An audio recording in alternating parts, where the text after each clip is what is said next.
Welcome to Ask HR, the podcast dedicated to being your trusted resource, answering HR questions while covering broader topics and people and culture with expert insights and practical solutions. I'm your host, Yusin Pato Young. Join me each week as we tackle your HR questions to help you navigate the day-to-day with real-world strategies, featuring special guests, sharing our stories, lessons, empowering each other, and learning from one another. Ask HR is proudly sponsored by YP Personnel Management and Consulting, a strategic, tactical, and practical HR solutions consulting firm. We are your resources at work. Let's get started. This week, I'm talking to both my emerging professionals and my C-suite leaders, and we're talking about what happens when HR is left out of the leadership decisions. Let's not sugarcoat it. The leadership gap without HR is massive. When HR is treated like an afterthought instead of a strategic partner, organizations miss a critical checkpoint. And those are the checkpoints that ensures the fairness, the consistency, and accountability. The result, you ask? Culture chaos, compliance risk, and many leadership missteps that could have all been prevented. So our question and discussion is around what happens when HR is left out of the leadership decisions, and how big is this leadership gap, and what are the real consequences? If you don't model respect for anything, especially HR processes, your team won't either. The accountability starts at the top. HR must be part of your strategic core and not just looped in after the decision's already been made. Because when HR is ignored, the chaos starts to creep in. And we're talking about the unchecked favoritism, the morale, and the leadership culture starts to crack under pressure. Let me share an example. If you're a fan of the Parks and Recreation TV show, you already know the show is a goldmine for bad practices, just like The Office that I shared in a previous podcast. But this week's question of what happens when HR is left out of the leadership decision lines up perfectly with Ron in the show. So let's call it the Ron Swanson effect. Leaders like Ron don't manage their people. They don't leverage HR and outright ignore HR. This mindset that if you don't talk about HR, it doesn't exist. Realistic.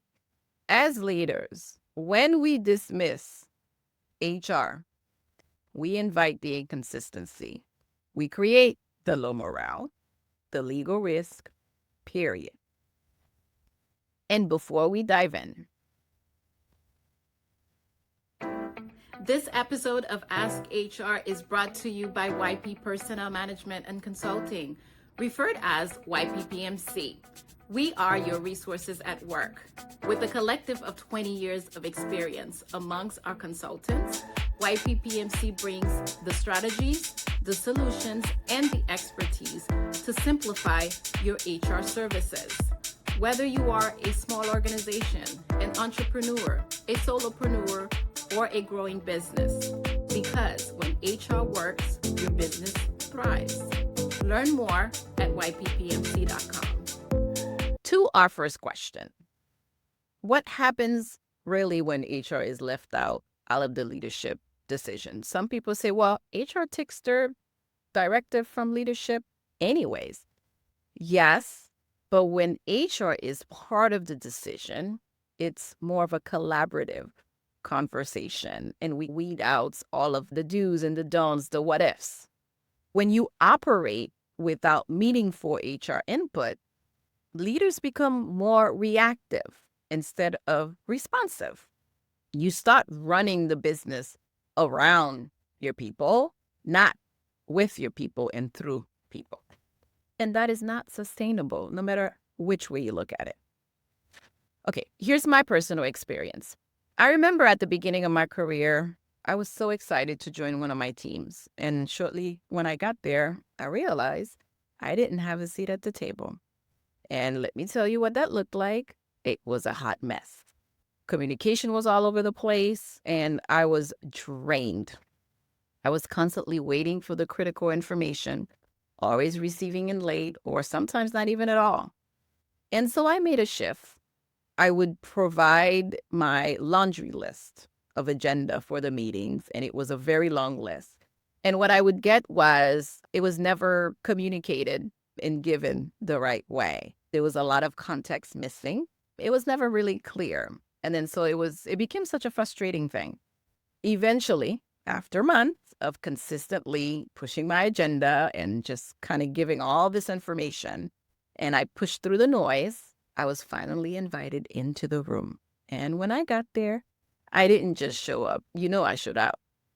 I brought structure in the sense where I would ask specific questions in order. I gave additional context and shared example. And there were some questions that no one was willing to ask in the meeting to start this whole different type of conversation. And that was the moment when I stopped being seen as just a pretty HR face and started being respected as a strategic voice. And the point is that I didn't give in and just give up. I pushed through. And so let's look at 3 accountability breakdowns. So if I didn't push my agenda through and kept it, going, here's some of the things that would have happened. The first one was the favoritism and inconsistency. So without HR oversight, I remember the policies were just flexible. Some were rigid for others and flexible for some. So what this does is it creates a division and a distrust. And employees starts to wonder who you are matters more than what you do. The other thing that happens is the unchecked risks in poor documentation. So from hiring discipline, the key decision goes undocumented, or even worse, they're documented wrong. That's when morale starts to tank and your best people will disengage before they even get started, not having gone through a positive employee experience. The third one we look at is just overall leadership accountability. So without HR, who's holding the leaders accountable for how they're leading, right? The toxic behavior then goes unchecked, the conflicts gets ignored, and development becomes optional. And then so HR doesn't just support leadership. Us being in the room strengthen the relationship. And that's done through coaching and training and framework for the integrity of the company. Let's learn more about our sponsor, YP Personnel Management and Consulting. At YPPMC, we're not just about advice.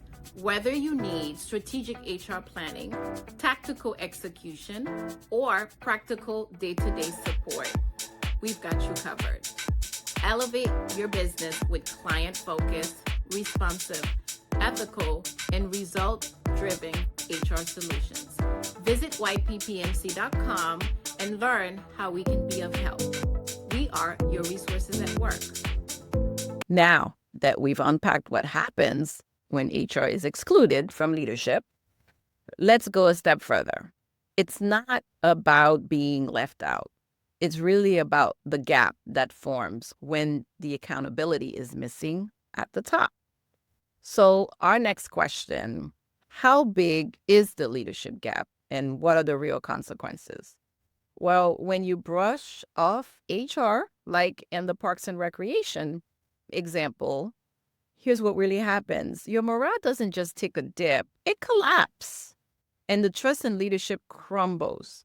And let's be honest, trust is the hardest thing to rebuild. So ignoring the policies doesn't make the people problem or the issues disappear. If anything, it magnifies them. So partner with HR instead, because when we are empowered, we are freaking awesome. We have the policies meeting purpose, ensuring that the policies aren't just the paperwork, they actually align with what you want and what your goals and values are. When we are empowered, the proactive engagement is different. It now creates a safe space for employees to come and be comfortable sharing their concerns or sharing ideas, not just the concerns, before things may become a crisis. When we are empowered, leadership development transforms managers from positional into intentional leaders. And that's because we're collaborating, we're providing the coaching, the support, and we're holding leaders accountable. Again, the leadership gap isn't just missing a seat at the table, it's a compass. HR provides direction, the context, and the clarity. Without us, culture drifts, communication breaks down, accountability collapse. But again, when we are present, we are supported and we are respected.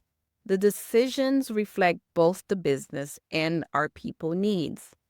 Because now our employees see accountability is embedded and it's not enforced. The leadership is practiced and not just performed. Think of us as your cultural protectors. Support us and we'll support you back. Now, HR present is about the connection. It's how we do things, why we do them, and who we become as a result. And with this partnership together, we reduce risk, we deepen the engagement, and we are internally growing and developing our employees and leaders. And before we wrap up our episode, thank you to our sponsor, YP Personnel Management and Consulting. YPPMC goes beyond the traditional HR consulting by offering a comprehensive suite of HR services and compliance, HR technology, leadership and development, and more. These services collectively support your HR operations. Visit yppmc.com and book your free consultation today. We are your resources at work. So when HR is embedded and integrated in the structure, the leadership structure, and not just a checkbox, as a strategic partner, accountability breaks down. So think of HR like the GPS and your leadership vehicle. You might know the destination, but without HR, you're driving without directions, you're ignoring the traffic signals, and hoping you don't hit a detour. So what you're doing is you're trying to get there as fast as you can, and that's not strategy, that's survival. Dear HR, when it feels like we're just babysitting, remember, it's truly the opportunity for us to build the trust, create the fairness, and drive the strategy. As HR leaders, our responsibility is going to remain defining our presence as strategic partners, not just procedural. It's really not about control. It's about the consistency, the integrity, and accountability. Dislike HR if you want to, but when HR is ignored, again, the chaos creeps in, the accountability breaks down, and the entire organization pays the price. I'm curious if you've ever witnessed a leadership fail that could have been prevented or had to clean up thereafter. And that is it for this week's Ask HR conversation. Listen and watch the full podcast and show on YouTube and Spotify. Thank you always for tuning in. Join the conversation, share your thoughts. Remember to send your Ask HR questions to askhr@yppmc.com.